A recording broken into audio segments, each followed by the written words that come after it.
I was involved in helping the high school students select their electives, and many times I think that the students that could fit in their schedule, and it's a shame that I have to use that word, but right. art or music or drama, any of the Mm-hmm. creative electives, I think they definitely benefited from that.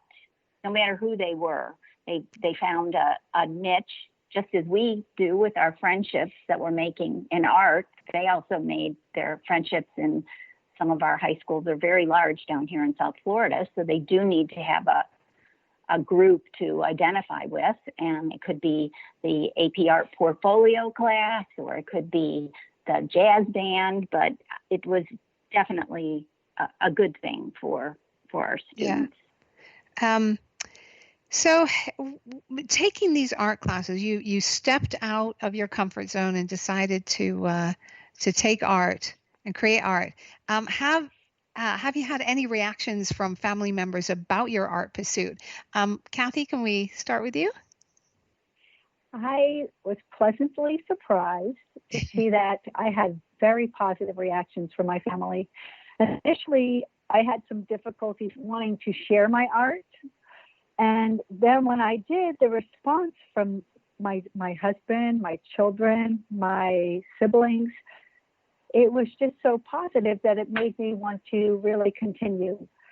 So I think the support system can be a great benefit to a person, and it helps you want to keep pursuing whatever it is you're seeking to do.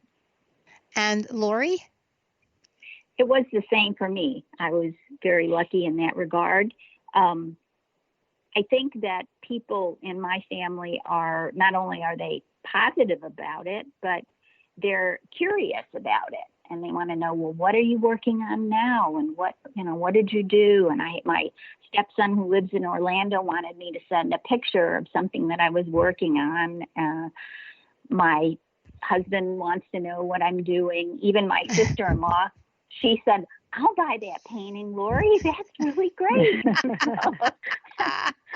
And of course, once you know that once you sell a painting, you know that you're a professional, right? After that, I didn't sell it to her, so I'm still not a professional. Hey, look, even if it's $1.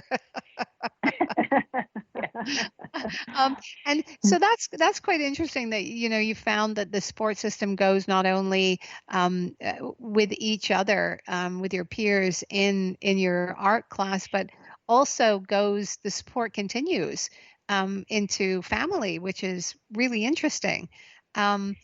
So, I have to ask you, what are some of the things that you found that you have found out about yourself that have surprised you since beginning the art journey? And we'll start with you, Kathy. What has surprised me about myself? Well, and I'm probably a little more artistic than I thought I was, would probably be the first thing. Because as a child, that was not something that was nurtured in me. So it wasn't something that I really ever explored except, in school, because at that time, of course, we were allowed to have a lot of music and art and other classes that would lead you in that direction. But I found that I also really love it, and that you have to, I'll do a piece of art, I'll start it, and I'll think, oh, this isn't good at all, and I think I'm going to throw it right into the trash. And then I think, no, I have to commit to the end. So I'll commit to the end, and then I say, oh, that isn't so bad. So I found that I really have to stick with things and see them through to decide what the outcome was, whether it was good or not. What about you, Laurie? Well, the biggest surprise was that I could even create a painting or a drawing, because I just had no idea at all how to go about it, or that I could even do anything like that. So I was just very, very flabbergasted that happened. I think that the other thing that I found out is that it's it's this draw. It pulls you. Like, I need to go back to it. Oh, I want to paint tomorrow, or I want to start the new project, or what am I going to do? You want to do it.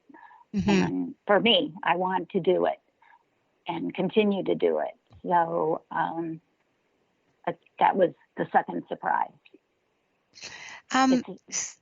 So addiction. Yeah, that's what I was about to say. It's not such a bad addiction. No, I'd rather have that than other things. Yeah. What is your favorite piece that you have created so far, Kathy? My favorite piece has to probably be the landscape that I've done. It was a large piece, mm-hmm. and it's the largest piece I've ever done. And can you describe it? Yes, it is. It's a waterfall piece, but the waterfall falls into like two different sections, and the back is all forest. So it's just this beautiful landscape that has so many different facets to it. And the colors there's so many different colors of green and brown. And it was just a challenge to get them all correct and to get the depth correct and get the leaves correct. So there were so many different parts to it that I not only look at it and just think the colors are beautiful, which it's hanging in my office right now because it's going to my son, but he hasn't gotten it yet. And I look at that and I just think, wow, that is really pretty. And then when I think back to all that I learned through the piece, I think it's those two things together that have made it my favorite. Yeah. And that was the biggest canvas that you have worked on so far, right? Yes, it's totally the biggest canvas that I've worked on so far. And there's just so many different parts to it to make sure you got the figure ground and everything correct. And it was a challenging piece. And if not for my fabulous teacher, I would never have been able to do it. Yeah. Well, it takes fabulous students to make fabulous teachers.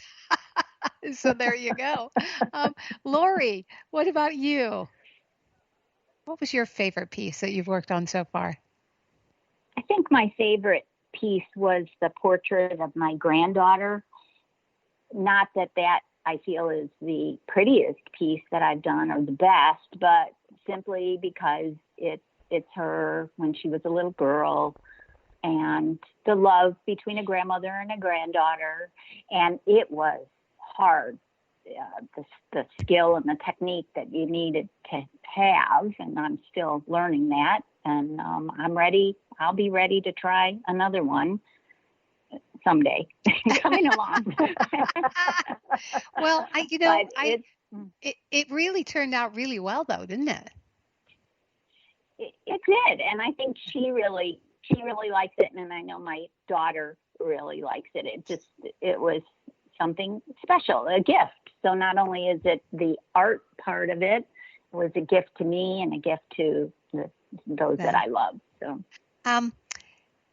I'm going to ask you, we only have a few moments left, but so I'd like to ask you quickly, each of you, do you have any rituals that help you to help inspire your creativity? And what's your favorite yoga pose?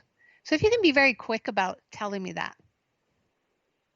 Well, what I like Kathy. to do is when I'm completing something or starting something, I like to do a little bit of it, paint part of it, get it to a certain point.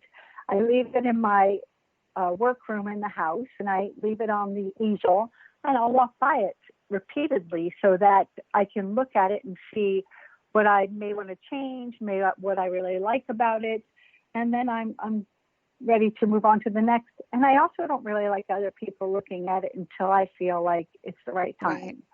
So those are my two. That's things. And my favorite yoga pose is Warrior 2. Warrior I 2. love Warrior 2. Why am I not surprised by that?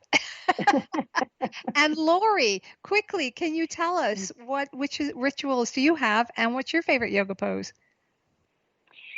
Well, my early morning ritual, I'm the one who gets up in my household first.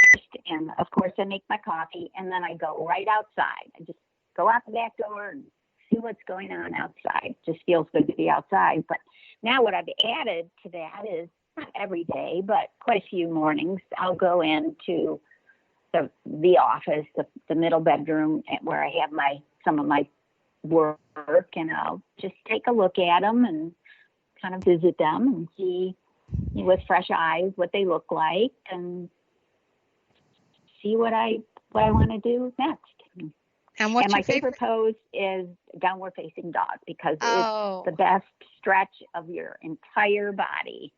It's got to be good for everyone to do. If I can only convince my husband to do it.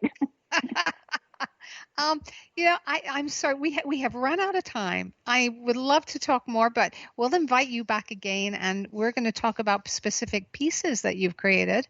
Is that frightening? I hope not. Thank you so much for being here, Kathy and Laurie. Thank you, Colette. It was a pleasure. And if you would like more information about today's topic, you can visit www.ColetteDarv, as in Victor, ILLEART, ColetteDarvilleArt.com. And many thanks again for being here, Kathy and Laurie, on Yin Yoga Lifestyle. I'd like to just say, just keep that brush moving and buying those canvases. Thank you so much again for being here. Thank you. Thank you. And you're welcome. And please don't forget to check us out at yinyogalifestyle.com, adding enlightenment, calm, balance, and of course, creativity to your everyday life. Thank you for joining Yin Yoga Lifestyle. I am your host, Colette Darville.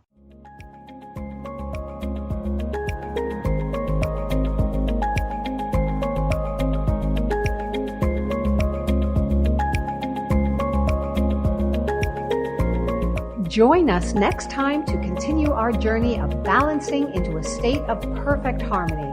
Until then, this is Colette Darville, reminding you to inhale, so, and exhale, hum.